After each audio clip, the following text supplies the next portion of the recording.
End of December here, I'm out on the Susquehanna River with my buddy Dave Inscore, and you ready to catch some smallmouth, buddy? Let's do it. All right. Before we launch, I'm going to take a look at some of the lures that at least I got ready to try out. We've had a really nice warming trend the last couple days, and we can see that on the nearest temperature graph for the river.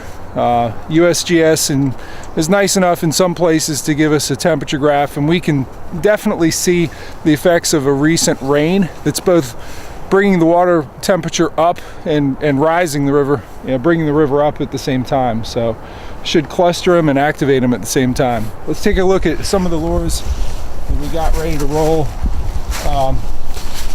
Certainly the suspending jerkbait is going to be always an option. Even, we've had some trips recently as cold as 33 degrees and we've caught them on these, dead sticking them. The swim bait here always figures prominently, that one on a dragon head.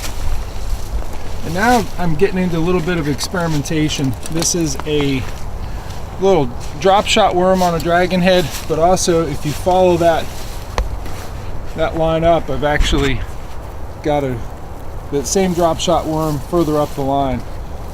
This way it's rigged on an extra wide gap hook, but I've got the other one rigged on the more traditional octopus hook.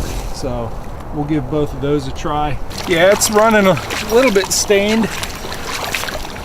I'm glad I chose those darker colors for the soft plastics. Water temp 39.4. I know it sounds funny that that's a warm-up, but when it's been charging up from 33 degrees 4 days ago, that's a warm-up.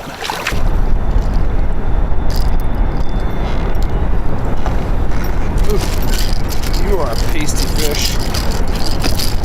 Came up for that jerkbait.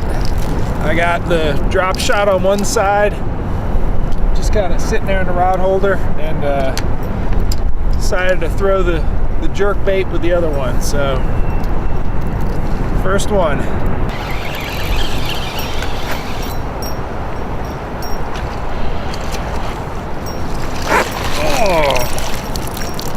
Oh, look at that. Fishing a jerkbait like a jig. And a big ledge eddy. Just loaded up like it was leaves. Oh, yes. I really thought it was leaves. But that's not a bunch of leaves, is it? That's a nice big winter river smallmouth. Let's turn around and get the sun on this sucker. Show you how pretty he is. Yes! Very lightly hooked with two of these treble hooks, very fine wire hooks. That makes a difference. Another one, same kind of area. Very shallow on the perimeter of these deep water. Come on, you come up. Jerkbait, just letting it sit. They've come up here shallow to eat. Boom. Another big one. Warming trend, perimeter. Very nice. Very nice set of fish. One after the other. Yes. All right, nice 19 3/4 inch smallmouth out of 39 degree water on a jerkbait. Just letting it sit in there, and we're all the way up at the top of this pretty deep winter pool. The water that we're in isn't that deep though. So move to the perimeter. Moving to the edge of the center of it. In this case, we're all the way up at the top. You can also move to either bank, wherever there's still current protection, but the shallow water is actually a benefit. We're between 5 and 6 feet in this area here, and that water, being that it's calm and shallow, is going to warm up a lot better. All right, next eddy over, another big fish. Another giant. Ah, yes, yes. Yeah. Didn't take long. This eddy's a little tighter yet, and not as vast as the last one I was in. We still got big fish in tight eddies. All right, another 19-incher. Normally you wouldn't expect to find these fish that close to a class 2 or class 3 rapid back here in the middle of winter, because certainly when the river comes up, you have an ice out flood. These, 4, 5, 6 foot deep holes aren't where these fish are going to want to be to survive that ice out flood.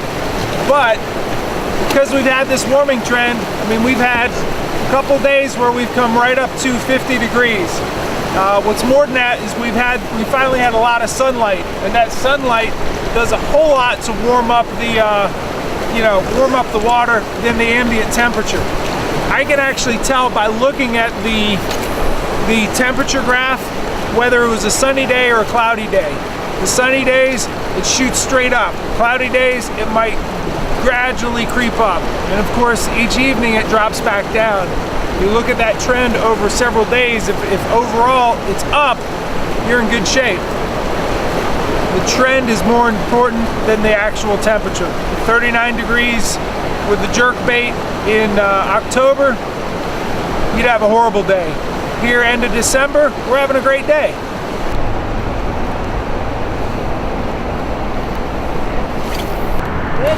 Yeah, it's a fish. I thought it was a snag.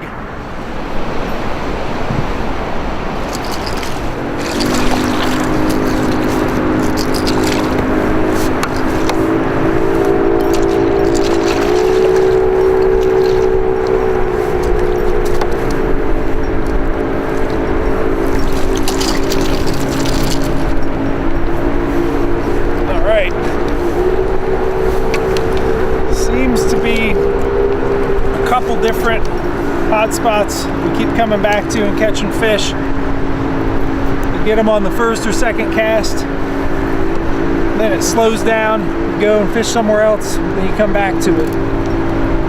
That was on my first cast back. So that first spot, I got the 19 and the 19 3/4. That's another same range size. It's probably 18. Let's take a look. Yeah, he's 18 and a half. Nice chunk. Really thought it was a snag. I thought I was hung up on the bottom, but not so much.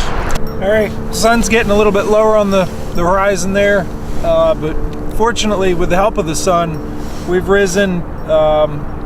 We're actually up to 40.6, so that warm up really helped the shallow areas really heat up in terms of the fish activity. We fished some of the deeper areas in the winter pool itself, either because we were primarily fishing jerk baits and maybe they weren't getting down deep enough, or even when I did fish the hair jigs and that drop shot rig down deep, either it was still cold down there or just those fish hadn't moved up to eat. They were not as active a place. So these shallow areas on the perimeter of the deeper hole during this warming trend really made the difference. All right, that was a fun day to be out with that sort of warming trend. These winter warming trends actually mirror exactly what happens in the spring when we get warmer weather. These big fish move shallow.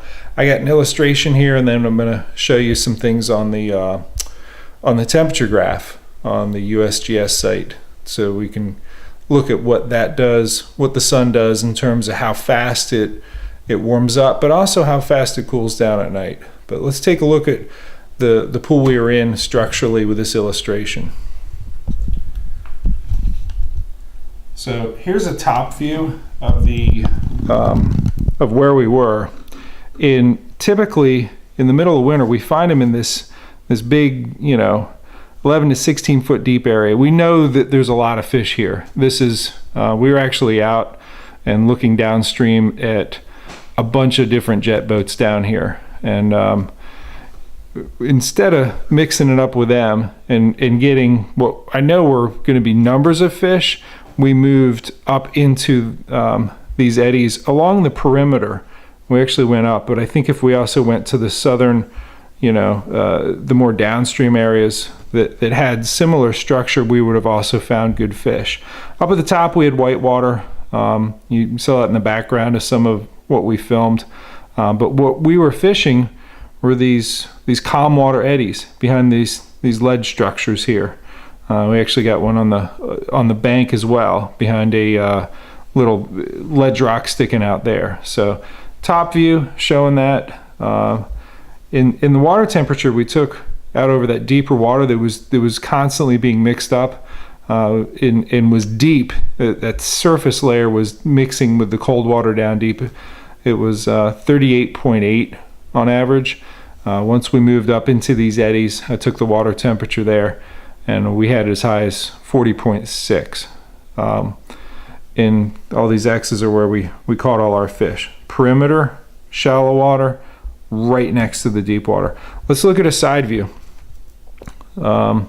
These are, this shows the depth of the river, and here, we have lots of fish in these deep submerged ledges. This is where they winter, 11 to 16 feet.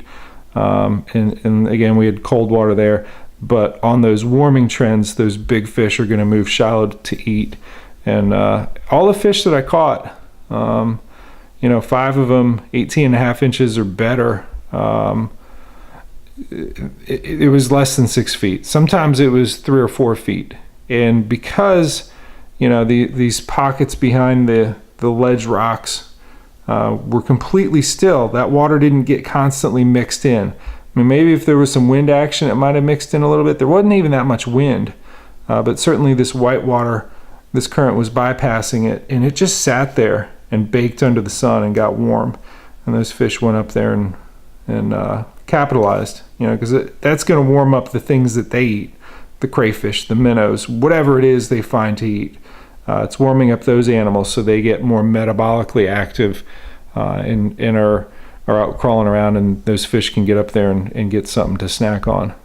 So let's go take a look at the temperature graph. So here we have the water temperature graph over a series of days where we have this warming trend, and it's right above this precipitation graph. So this is rain, and we got about an inch, and spanning a little over 2 days.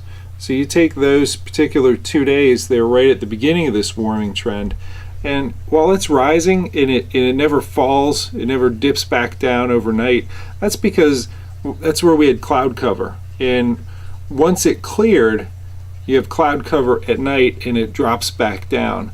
It was still clear here, but you can see that it's rising much quicker with that sunlight. So clear skies, you lose the temperature at night, but you also gain it back much quicker.